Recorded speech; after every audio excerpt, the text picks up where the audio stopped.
সামনে রমজান মাস উপলক্ষে আমাদের এই লাক্ষুসে যমুনা নদী দেখতে এসেছি। আমাদের জমি জায়গা অনেক কিছুই ভেঙে গেছে। এখন আমাদের বাড়িঘর নেওয়ার জায়গা, এখন আমরা খুব অসহায় ভাবে আছি, বিভিন্ন জায়গায় গোফে গাফে বাড়ি করে আছি।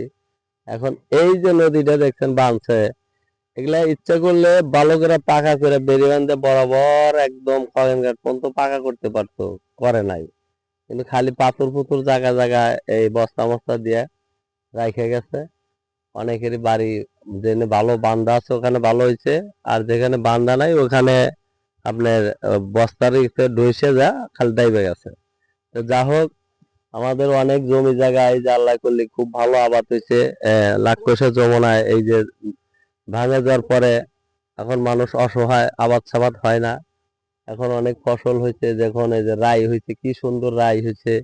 আবার এই যে বোরো ধান, আবার এই যে সাইড দিয়ে আছে বিশাল একবারে শাকপাল পর্যন্ত, এমন এক খগেনঘাট আড়াপাড়া ভালো জমি জায়গার আবাদ হয়েছে। তাই আমরা আশা করি আমাদের দেশের লোক খুব খেটে খাইতে পারবো।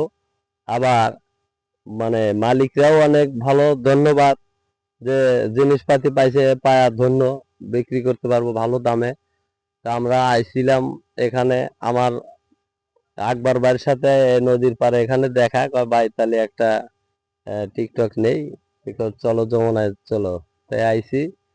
আজকে 15 রোজা, আমরা 16 রোজা, আমরা এই জন্য আইছি একটু বিনোদন করার জন্য। দেশ ও বিদেশের প্রবাসী ভাইয়েরা, আপনাদের কাছে আমার একটা আবেদন, লাইক শেয়ার কমেন্ট করবেন। আর আমাকে যারা দেখে চিনবেন, ভালো লাগবো দেখে লাইক শেয়ার করেন। আরো ভালো ভালো ভালো ভালো ভিডিও করার ইচ্ছা আছে, করব আল্লাহ বাসা রাখলে। তা আপনাদের সাথে অনেক সাক্ষাৎ করার ইচ্ছা, পারি না, আপনারা আমার ছবি দেখে সাক্ষাৎ করেন। ধন্যবাদ, খোদা হাফেজ।